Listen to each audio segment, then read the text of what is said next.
Let's assume that maybe they don't know about a model that's been worked out. They don't know about a model that's being funded by the drivers, but they certainly as hell know that you can get these life altering injuries, these brain and spinal cord injuries that are in a category all their own. They're completely different than if you break an arm or a leg or a collarbone, you get whiplash or whatever. This is something that, as you say, the acute hospitalization can cost you $1 million. And then when you're through with that, you might be looking at 30 years of multi-level need in terms of rehabilitation, in terms of being taken care of. They certainly know that's true. They may not have a model for addressing it, but they know that's true. Why are they letting people fall into bankruptcy, fall into subpar care, and just languish without addressing the issue, without addressing the problem? I believe, Doctor, just from my experience in talking to legislators, number one, the state laws regarding auto insurance are unique to each state. In other words, there's no universality in America. There's just whatever that particular state has adopted for whatever the reason is. Not only is this an education effort, but then you have turnover of politicians. So I've been to many different states who and found politicians say, wow, this is a brilliant idea. I want to be the leader on this. I want to get at the podium and say, yes, we should adopt this model. But then they don't get it done that session, and then there's turnover in the staff. So it's really about a lack of knowledge, in my opinion. And I know that just sounds very strange to people, but it's what they told me in every single state that I've talked to people.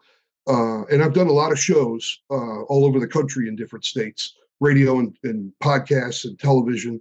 And everybody says the same thing as you. How can this be? So we all see the same thing. And, the fact that you're open-minded because of your own background and experience and willing to do this podcast on this topic is huge. I mean, there's a ton of people that follow you, believe in you, and they're going to look at this and drill down. And when they go to the website, they're going to see all kinds of collateral support material for why it's a great idea. And they can help us by telling their politicians. Well, there's almost 2 million traumatic brain injuries every year. It can be an isolated injury. It can happen as part of a massive insult to the body where there are other injuries. But I think the leading cause are car accidents. That makes up 17.3% of them, right? Yeah, it's an enormous number. I mean, every day, the Center for Disease Control has a lot of data globally, but the Safety and Highway Administration does it related to car accidents. And there's over 800 people a day that are having a brain injury in a car accident. And if that's not a stunning fact, I don't know what is. Yeah, I mean, that's the number 2 cause. But number 1 is falls, where people fall and hit their head, yes, whether it's on ice or stairs or whatever. But we're talking like 2 million a year. And you start adding that up, and that's 2 million one year, and then it's 4, then 6. There's a lot of people in this country with traumatic brain injuries. Absolutely. And, the model could be used for health insurance, Doc. I mean, if everybody's already paying for health insurance, we could take a piece of the premium and put it into a catastrophic fund for the slip and falls. As you pointed out, that's a huge number of people. So we're going at it multidimensionally, not just for automobiles, but for health insurance. And these are regulations and rules that have to be decided by the legislatures in each state. Yeah. If everybody recognizes that this can happen to each and every one of us, you or I can get up and walk away right now and slip and fall on the stairs, hit our head, and it's a game changer. Nobody is immune from this. If everybody acknowledges and says, all right, I'm going to take some responsibility for this, I'm willing to add a little bit to my premium here or there. Every manufacturer, they are willing to contribute in some way to take care of these people, because it's so sad to see productive citizens that are working hard, doing a good job. They're out there, then this happens, and then they just kind of get lost in the shuffle. People don't understand. When I talk about a life plan, and I was involved in this so much in practice, when you have to go in and calculate a life plan, you say, okay, you're going to need a nurse, And there's going to have to be some level of nursing care for you 24 hours a day, 365 days a year for the next projected 40 years. That's your life expectancy. Add that up. Then you got to start putting in occupational therapist and all these different things. That meter starts running at a whine you can hear a long way away. You can expect, if you're in a catastrophically injured accident, to spend $500,000, $40,000 a month on your care for the in-home nursing care. That doesn't count the therapies. That doesn't count your power wheelchair or your adaptive van or your adaptive home. And over a lifetime, you could easily eclipse $20 million, especially if you're young.